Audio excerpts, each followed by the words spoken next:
Ya, Pak Said tadi dikatakan oleh Bang Viva sebenarnya juga jalan-jalan biasa, jalan utama ini sudah dibenerin rusak lagi, akhirnya dibangunlah jalan tol untuk mempermudah interkoneksi deh antar kota. Masa nggak boleh bangun jalan tol gitu? Iya. Tim Amin itu tidak anti jalan tol.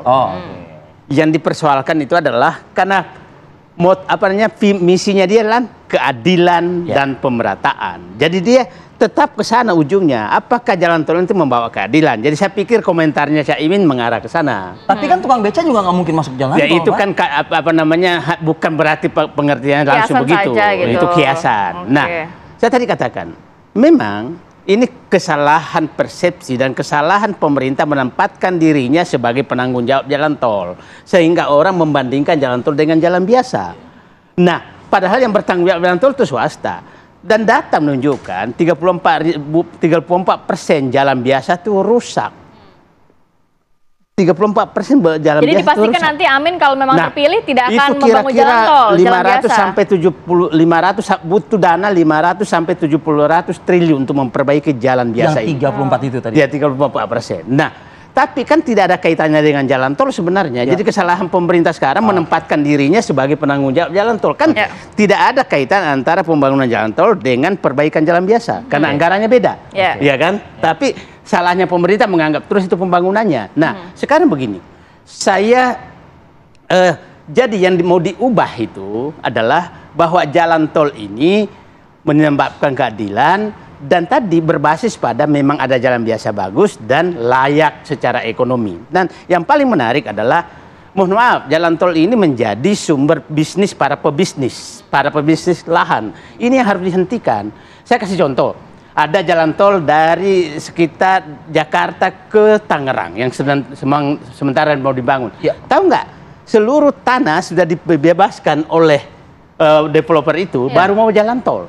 Kan ini nggak boleh. Jadi maksudnya terjadi nanti akumulasi aset, jalan dan lahan oleh kelompok tertentu. Ini bahaya sekali. Nah, itulah kenapa idenya kalau jalan tol itu sudah ada jalan biasa dan layak, maka idenya masyarakat yang punya tanah sekitar jalan tol itu menjadi pemilik saham jalan tol, bukan sebagai penjual tanah. Itu sebenarnya. Jadi jangan dikatakan Pak Anies anti jalan tol, bukan. Pak Anies tidak mengizinkan jalan tol itu memeras rakyat. Jadi jalan tol itu nanti punya rakyat gitu karena saham-saham tersebut harus menjadi milik rakyat, bukan memeras rakyat dalam hal pembelian tanahnya dan pembayaran tolnya. Bang Viva, mindsetnya saat ini oleh Pak Jokowi dan akan dilanjutkan oleh Pak Prabowo kan, sebagaimana memang dalam visi misinya. Apakah ini sudah cukup berkeadilan sebagaimana yang tadi ditemukan oleh Bang Said Didu? Jadi idenya kan sama. Jadi Bang Said Didu ini tidak anti jalan tol kan? Nah, itu prinsip sebenarnya ya kan? Tapi berkeadilan itu loh. Soal adil itu adalah menjaga hak dan menjaga hak dan memberikan haknya itu kepada yang berhak gitu. Jalan tol itu berbayar. Jadi ada dalam tanda petik diskriminasi harga karena fasilitas. Yang tidak berbayar tidak boleh masuk. Tapi nanti orientasinya kalau seluruh proses ini sudah berjalan, kapan nanti mau tidak berbayar lagi, 20 tahunkah atau berapa tahun itu tergantung pada kontrak. Nah, memberikan hak kepada yang punya hak itu juga salah satu konsep keadilan. Misalnya, kalau tukang becak ke jalan tol, nggak ada gunanya juga.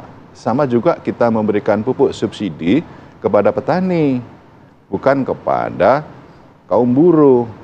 Itu kan menjaga hak dalam rangka untuk menerima hak yang berhak gitu loh. Ya kan? Tepat sasaran, jadi gitu maksudnya.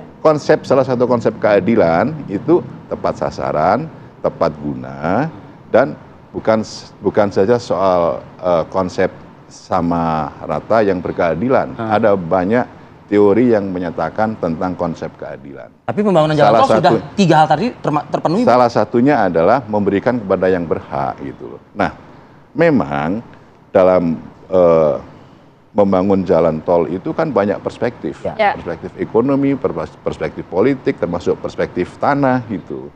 Jadi ini semuanya harus dilandasi berdasarkan peraturan perundang-undangan. Jangan sampai kemudian ada diskriminasi kemudian eksploitasi terhadap pemilik lahan-lahan yang tidak mengerti tentang hukum, kemudian intervensi.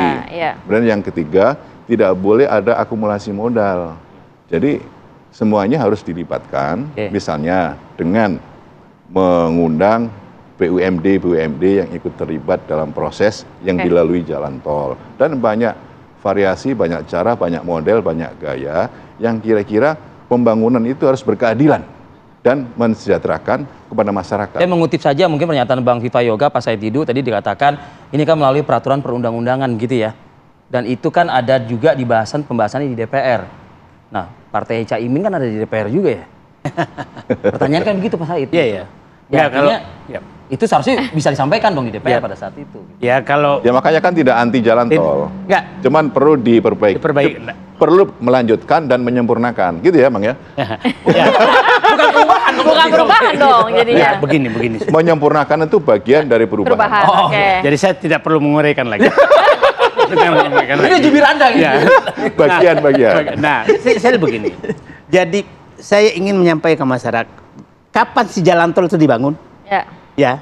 Satu syaratnya adalah bahwa sudah ada jalan bebas yang sekualitas sama dengan jalan tol. Betul. Melalui titik itu. Artinya 34% itu udah beres semua tuh berarti?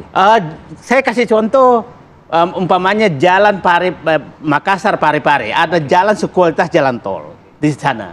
Nah, sudah bisa bangun jalan tol itu. Tapi kapan dibangun jalan tol? Kalau sudah ada jalan biasa yang itunya sudah. Satu, sudah padat dan dilakukan studi kepadatan ini tidak bisa lagi kalau bukan tanpa jalan tol. Ya, alternatif tadi. Ya. Yang kedua, distudilah berapa kemampuan masyarakat membangun jalan tol, bayar tarif tol.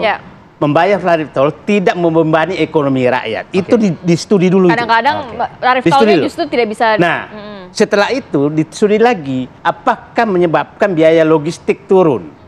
Nah, setelah itu baru dilelang.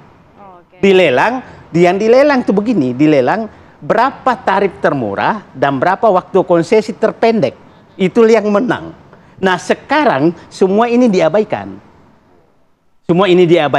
Sehingga dampaknya BUMN bangkrut karena ditugasi rugi, kemudian biaya logistik tidak turun. Tapi tadi ada efek domino, perekonomian masyarakat sekitar. Nah, perekonomian kan itu lebih parah lagi kalau dibahas.